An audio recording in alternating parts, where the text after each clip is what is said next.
Namaskar everyone. I am Steve Raj Purohit and welcome to my podcast Yatharth Yog. The debate on our NCERT history textbook for school students needs to be rewritten or not is at its peak these days. Many right-wing Hindu nationalists have been criticizing the present government for not rewriting the history even after being in power for almost 9 years now. They have been criticizing government that it is no different than earlier Congress government in this aspect. So why is it so that despite getting so much criticism and demands from its own vote bank ideologies, this government is not even taking one step towards rewriting the history?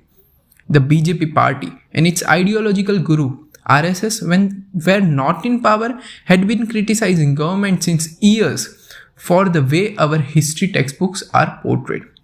Then why today it itself is mum on the issue? So let me throw some light on it. Definitely, we know that current dispensation is not a slow one and it heeds to all the demands of its vote banks, as we have seen, abrogating Article 370 CAA, rolling back farm bills. But if it is not doing so in the matter of rewriting of history, then there is obviously some strong reason and argument for them for not doing so. I would like to be very clear at the outset that the reason I am going to present now is based on my own understanding of history and political science. So it is an opinion. You may deny it or accept it. To understand our present, we always need to look back in history. Why do we even study history? What is its importance? How is our past more important for our present? It is because history is a repository of our learnings from all the events that took place, which can be utilized today for a better tomorrow. So the whole debate today is that the Indian history school textbooks doesn't cover much of regional kingdoms like Marathas, Pandyas, Cholas, Satyaputras, etc. So to understand why is it so, we need to combine the discipline of history and political science and then frame a broad view to understand the scenario.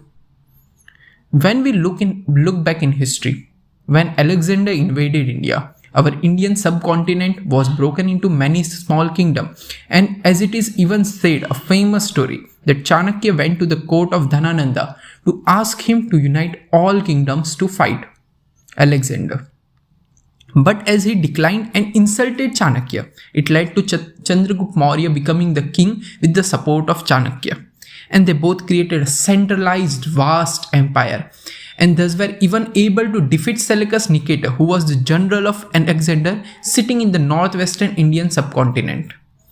Later, Ashoka divided the kingdom between his two sons Kunal, giving him the western part, and Dashrath, giving him the eastern part.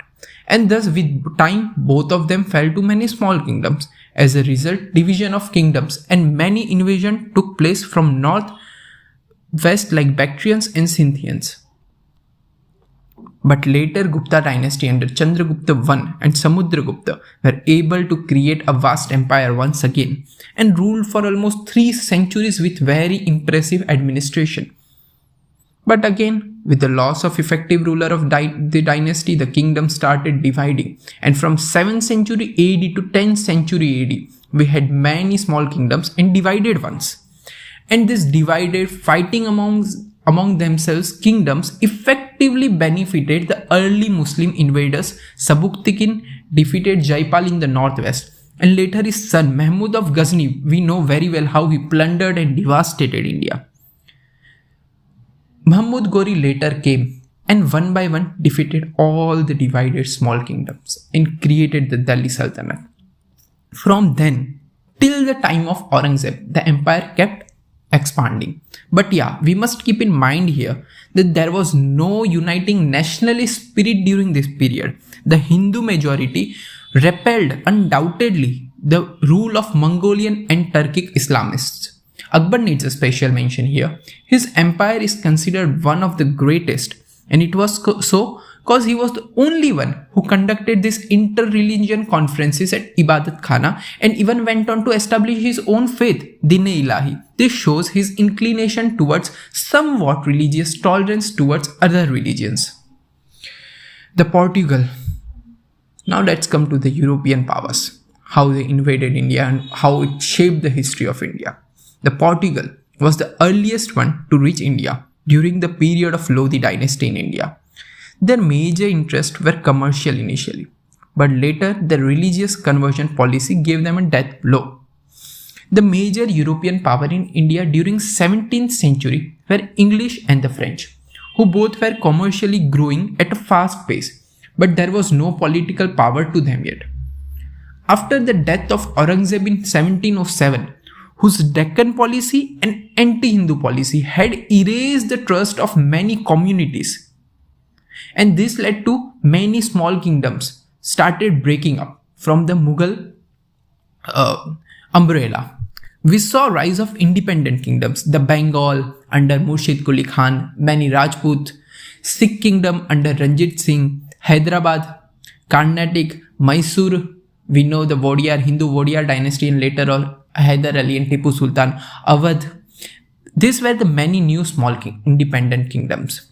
And thus started intra-kingdom wars and inter-kingdom wars.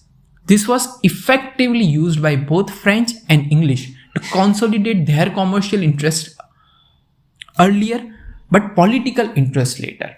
And among the English and French, after 3 Carnatic wars, the English became the major European power in India. And then they started the diplomatic, strategic, step-by-step colonizing the state. First Bengal, then Awadh, Mysore, Maratha, Sikh, Jat, Sindh, all of them fell to English one by one. And they finally completed colonizing the whole nation by 1850s. Now if we look through this whole history from 3rd century BC to 19th century AD, when did we lost the wars to the foreign invasion? We lost when we were divided. We had not a strong centralized national kingdom. And when we examine the factors why we were colonized by English, then the reason again we were divided. And secondly, we had no nationally uniting factors like the English. There was no nationalist spirit in India to fight. All of them who fought, like the Marathas fought or the Mysore fought or the Bengal fought, they all fought for their own cause. And now let us also look at this question. When did we gain independence? When we had a national unity. We were fighting for a national cause, a pan-India cause. If we pick up the history of any nation in this world, always the one who had nationalist spirit won and those who were divided lost. This is a simple theory we know. So now back to the question. How this all nationalist spirit and united India is important for our history textbooks. So teaching and learning about our history creates the nationalist sentiment. That's obvious. But how does this justify the content that is being taught? Like we know the debate is about the content in our history textbooks. So how does this nationalist spirit and united India as the important factors justify the content? So let's check what is being taught. The major portion of our history textbook cover the first Mauryan kingdom, then Gupta, then Mughal, and then the independence movement. These are the 4 major periods we are taught. Other all periods are taught, but they are not given that much importance. So do we have any commonality between these 4 major periods? Yes, there is. These all 4 were pan-India kingdom and last a pan-India movement. These 4 periods create a sense of feeling of India. Now let us examine the reverse. That what if we were taught majorly the Chola, Chera, Pandya, Maratha, Jat, Sikhs, etc. What would have been the result? A sense of regional spirit. We would have undoubtedly been attached more to our state, but not that much to our nation. We know it's only been 75 years since independence, and the most important thing after independence was to unite India and create a nationalist identity, and in a way to suppress the regional identity. And thus the history textbooks were designed in a manner covering majorly the kingdom which ruled on pan-India level.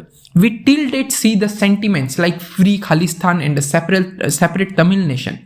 So there is no denying in the fact that regional identities, if allowed to supersede the national identity, will once again lead to division of India. And thus government fears that they can't let regional rules get more important than national rules, because it will ultimately over time result to division of India. But yeah, this doesn't mean that our history textbooks are completely perfect. No, they are not. There needs to be some changes to be brought in the books, but the tightrope walk for government is not at all diluting the fabric of nationalist perspective from our textbooks. They should appoint a committee which can bring some changes by reducing importance given to some kingdoms and giving more importance to another, even including some new kingdoms in a way that portray an all India perspective. Like Maratha, they captured a vast kingdom and for a century were even more powerful than Mughals. But we are not taught this. It can be presented in a nationalist pan-India narrative in our textbooks. And there are many such examples. So I would like to conclude with my opinion. History shapes the future, and thus we need to shape our history in the present in a way that our future is historical. Thank you for listening.